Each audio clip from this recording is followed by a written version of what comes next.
الصلاۃ والسلام علیکہ یا سیدی یا رسول اللہ وعلی آلک و اصحابک یا سیدی یا نبی اللہ رب اشرح لی صدری ویسر لی امری واحلل عقدۃ من لسانی یفقهوا قولی واجعل لی وزیرا من اہلی رب زدنی علما رب زدنی علما رب زدنی علما رب یسر ولا تعسر وتمم بالخیر وبک نستعین اللہم اجرنی فی مصیبتی واخلف لی خیرا منہا اللہم صلی علی سیدنا و مولانا محمد وعلی آلہ وصحبہ وبارک وسلم۔ آپ سب کو جامعہ دکتران اسلام کے قرآن کورس ترجمۃ القرآن کورس میں خوش آمدید کہتے ہیں۔ اللہ تعالیٰ آپ کا اور ہمارا آنا جانا مل بیٹھنا پڑھنا پڑھانا سننا سنانے کی بارگاہ میں قبول و منظور فرمائے۔ اللہ تعالیٰ ہمیں زبان اور کان کے اور دل کے فتنے سے محفوظ فرمائے۔ اعوذ باللہ من الشیطان الرجیم، بسم اللہ الرحمن الرحیم۔ سورہ البقرہ آیت نمبر 104 ہے۔ یا ایھا الذین آمنوا لا تقولوا رائنا وقولوا انظرنا واسمعوا للکافرین عذاب علیم۔ یا ایھا الذین، اے لوگو، آمنو جو ایمان لائے ہو، لا تقولو نہ کہو، رائنا رائنا کا لفظ نہ کہو، وقولو اور یوں کہا کرو، انظرنا نظر کرم فرمائیے، واسمعوا اور غور سے سنا کرو، وللکافرین عذاب علیم اور انکار کرنے والوں کے لیے دردناک عذاب ہے۔ اے اہل ایمان، گفتگو کے وقت پیغمبر خدا حضرت محمد صلی اللہ تعالیٰ علیہ وآلہ وسلم سے رائنا کا لفظ نہ کہا کرو، بلکہ انظرنا کا لفظ کہا کرو اور خوب سن رکھو، اور کافروں کے لیے دکھ دینے والا عذاب ہے۔ ان آیات میں یہود کے ایک اور حسد و عناد کا بیان ہو رہا ہے کہ وہ نبی کریم علیہ السلام سے کلام کرتے ہوئے ایسا لفظ استعمال کرتے ہیں جس سے گستاخی کا پہلو نکلتا ہے، تو اللہ تعالیٰ نے مسلمانوں کو ایسا لفظ استعمال کرنے سے منع فرما دیا ہے۔ علامہ قرطبی رحمۃ اللہ علیہ فرماتے ہیں کہ حضرت ابن عباس رضی اللہ تعالیٰ عنہما نے بیان کیا کہ مسلمان نبی کریم علیہ السلام سے رائی نہ کہا کرتے تھے، یعنی ہماری رعایت فرمائیے، ہماری طرف التفات اور توجہ فرمائیے۔ جب کوئی بات سمجھ میں نہیں آتی تھی تو اس موقع پہ رائنا کا لفظ بولا جاتا تھا کہ ایک مرتبہ دوبارہ بتا دیجئے، بات کی سمجھ نہیں لگی تو ہماری رعایت فرمائیے۔ یہود کی لغت میں یہ لفظ بد دعا کے لیے تھا، اس کا معنی تھا سنو تمہاری بات سنائی نہ جائے، سنو تمہاری بات سنی نہ جائے۔ انہوں نے اس موقع کو غنیمت جانا اور کہنے لگے کہ ہم ان کو تنہائی میں بد دعا دیتے ہیں، اور اب لوگوں میں اور برسر مسجد ان کو بد دعا دینے کا موقع ہاتھ آ گیا، تو وہ نبی کریم علیہ السلام کو یعنی آپ کی بارگاہ میں بیٹھے ہوتے تھے تو جان بوجھ کر اس طرح کا لفظ کہتے، رائنا کا لفظ کہتے اور پھر آپس میں ہنستے۔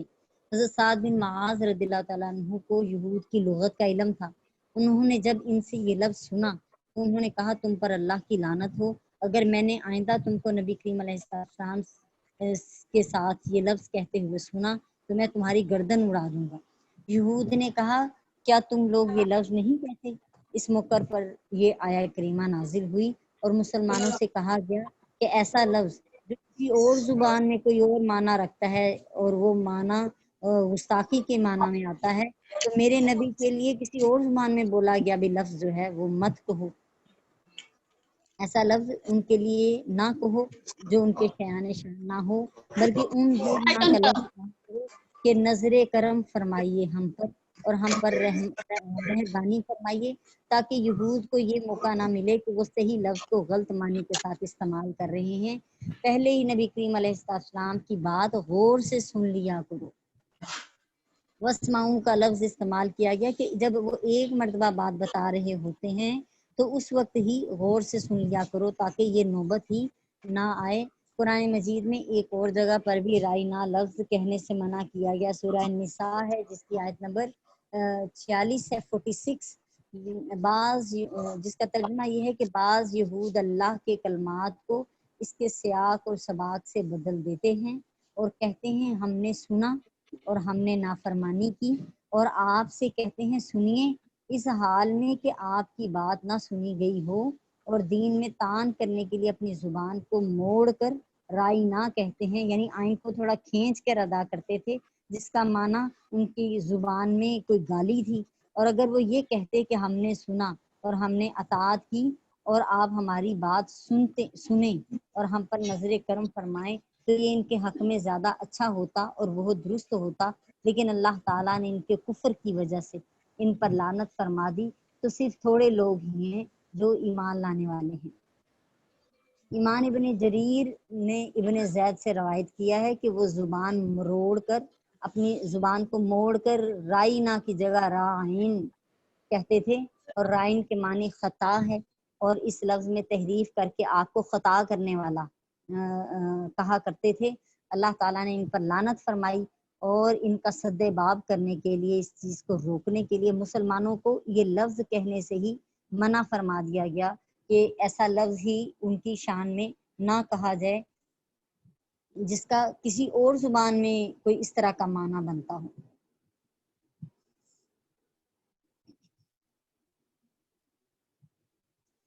اس سے یہ معاملہ بھی پتہ چل رہا ہے کہ جس لفظ میں توہین کا معنی نکلتا ہو، اس لفظ کو نبی کریم علیہ السلام کی جناب میں استعمال کرنا ناجائز ہے، اور نبی پاک علیہ السلام کی توہین کفر ہے، اور اس حوالے سے کہ نبی پاک علیہ السلام کی توہین کرنا بالاجماع، یعنی سب مسالک کے سب مکتبہ فکر رکھنے والے لوگ جو ہیں وہ اس پر اتفاق رائے ہے ان کی کہ کفر ہے، اور توہین کرنے والا بالاتفاق واجب القتل ہے، اور اس کی توبہ قبول کرنے میں ائمہ مذاہب کے مختلف اقوال ہیں، خواہ توہین کا تعلق آپ کی ذات کے ساتھ ہو، آپ کے نسب کے ساتھ ہو، آپ کے دین کے ساتھ ہو، آپ کی کسی صفت کے ساتھ ہو، یہ اہانت خواہ صراحتاً ہو، کنایتاً ہو، یا پھر اسی طرح کوئی شخص اگر آپ کو بد دعا کرے، یا آپ پر لعن طعن کرے، یا آپ کا برا چاہے، یا آپ کے عوارض بشریہ یا آپ سے متعلقہ اشیاء یا اشخاص کا آپ کی طرف نسبت کرتے ہوئے کوئی طعن یا مذمت کرے، تو غرض جس شخص سے کوئی ایسا کلام صادر ہو جس سے آپ کی اہانت ظاہر ہو، وہ کفر ہے، اور اس ایسی بات کرنے والا جو ہے وہ واجب القتل ہے۔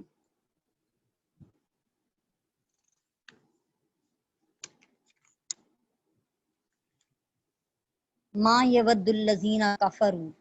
اور کافروں میں سے اہل کتاب، اور من اہل الکتابی، اور کافروں میں سے اہل کتاب، اور ولل مشرکین، اور مشرکین بھی یہ پسند نہیں کرتے، ان ینزل ما یود الذین کفروا من اہل الکتاب وللمشرکین ان ینزل علیکم من خیر من ربکم واللہ یختص برحمتہ من یشاء واللہ ذو الفضل العظیم۔ ما یود نہیں چاہتے، الذین کفروا وہ لوگ جنہوں نے کفر کیا، من اہل کتاب بھی اہل کتاب میں سے، یعنی یہود و نصارہ میں سے، وللمشرکین اور نہ ہی مشرکوں میں سے جنہوں نے شرک کیا ہے، بتوں کی پوجا کرتے ہیں، ان ینزل علیکم یہ کہ تم پر کوئی نازل کی جائے، من خیر کوئی بھلائی۔ اہل کتاب کے کافر اور مشرکین یہ نہیں چاہتے کہ تم پر کوئی بھلائی نازل کی جائے، من ربکم تمہارے رب کی طرف سے، واللہ یختص برحمتہ من یشاء اور اللہ تعالیٰ جسے چاہتا ہے اپنی رحمت سے خاص فرما لیتا ہے، واللہ ذو الفضل العظیم اور اللہ تعالیٰ بڑے ہی فضل فرمانے والا ہے۔ وہ لوگ جو کافر ہیں، اہل کتاب یا مشرک، وہ اس بات کو پسند نہیں کرتا خیر و برکت نازل ہو، اور اللہ تعالیٰ تو جس کو چاہتا ہے اپنی رحمت کے ساتھ خاص فرما لیتا ہے، اور خدا بڑے فضل کا مالک ہے۔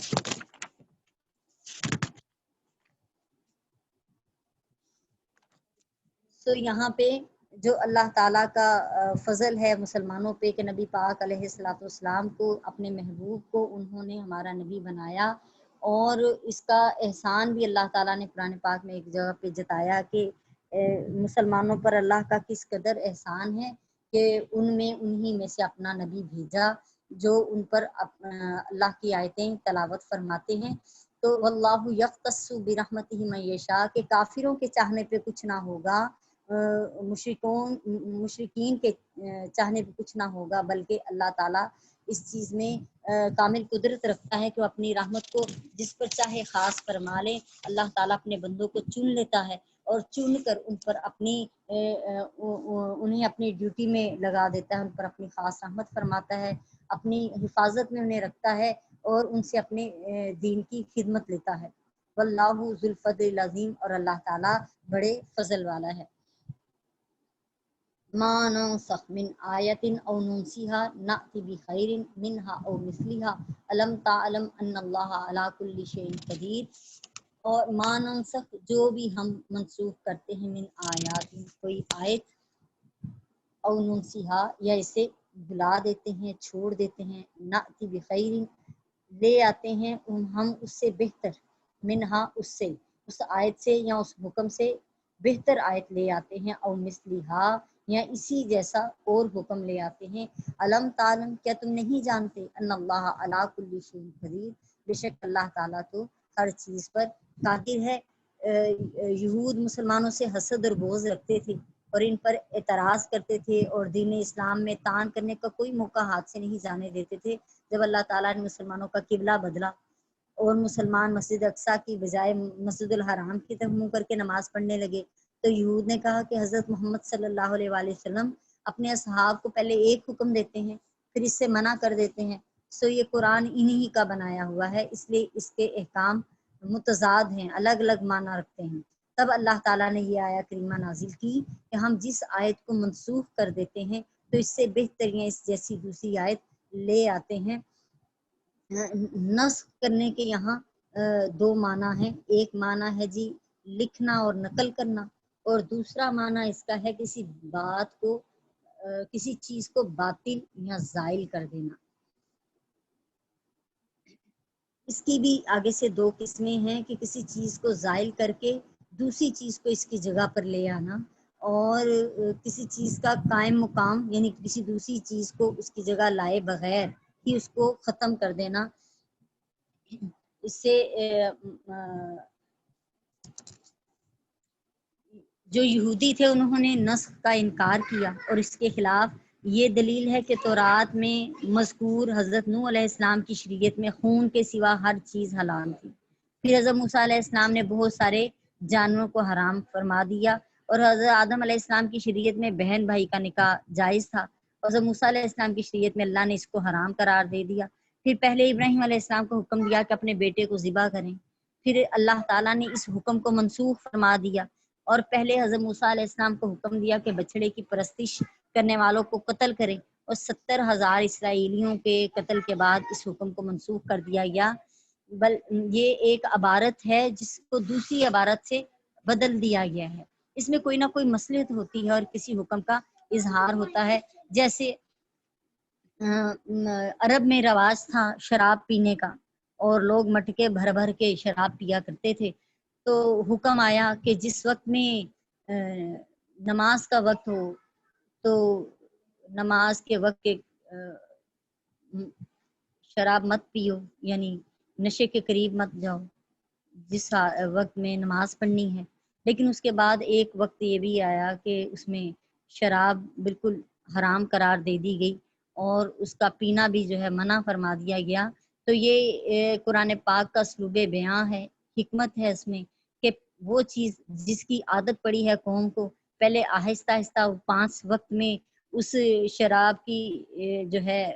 حرمت لگائی گئی ہے، اسے حرام کیا گیا ہے، لیکن جو ہی 5 وقت میں ان کو عادت پڑ گئی شراب سے بچنے کی، تو پھر کلیتاً اس شراب کے حرام کر دینے کا حکم آ گیا۔ اس رات میں پورے عرب میں جتنے مٹکے تھے وہ سب توڑ دیے گئے اور شراب یوں بہہ نکلی جیسے کہ نہر بہہ رہی ہو، تو قرآن پاک کے ہر حکم میں کوئی نہ کوئی ہمارے لیے حکمت ہے، ہمارے لیے بہتری ہے، نہ کہ ہم اس پر اعتراض کرتے پھریں۔ علم تعلم ان اللہ علی کل شیء قدیر، اللہ تعالیٰ نے یہاں پہ مخاطب کیا ہے کہ کیا تم جانتے نہیں ہو کہ تم کس کی بھیجے ہوئے کلام پر جو ہے اس طرح کے نقص تلاش کر رہے ہو، اور جبکہ اللہ تعالیٰ تو بادشاہ ہے، وہ جو چاہتا ہے کرتا ہے۔ ان اللہ یفعل ما یرید، جو چاہتا ہے وہ کرتا ہے، اور اللہ ہر چیز پہ قادر ہے۔ چاہے ایک چیز حکم فرمائے اور اس کو رد فرما دے، اس میں بھی اس کی کوئی نہ کوئی حکمت ہے۔ قرآن پاک کی ایک آیت آئی جس میں ترجمہ تھا کہ ممکن ہے کہ تم کسی چیز کو اپنے لیے اچھا جانو، لیکن اللہ نے اس کے لیے اس میں تمہارے لیے کوئی شر رکھا ہو، لیکن ممکن ہے کوئی چیز جسے تم اپنے لیے برا جانو، لیکن اللہ تعالیٰ نے اس کے لیے اس میں تمہارے لیے کوئی بھلائی رکھی ہو۔ سو اللہ تعالیٰ کی حکمت کو وہی جانتا ہے، اور اسی میں ہمارے لیے بہتری ہے کہ جب ہم نے لا الہ الا اللہ محمد رسول اللہ صلی اللہ تعالیٰ علیہ وآلہ وسلم کا کلمہ پڑھ لیا ہے، تو ہم اس چیز کو حق جانیں کہ قرآن کی ہر آیت درست اتری ہے، اور اس میں کوئی نہ کوئی ہمارے لیے حکمت رکھی گئی ہے۔ جو ہی ہم اس حکمت کو ڈھونڈنے کے لیے نکلیں گے تو اللہ تعالیٰ راستے آسان فرما دیں گے۔ اللہ تعالیٰ ہمیں سمجھنے کی اور عمل کی توفیق عطا فرمائے۔ وما علینا الا البلاغ المبین۔ صدق اللہ العظیم۔ السلام علیکم ورحمۃ اللہ وبرکاتہ۔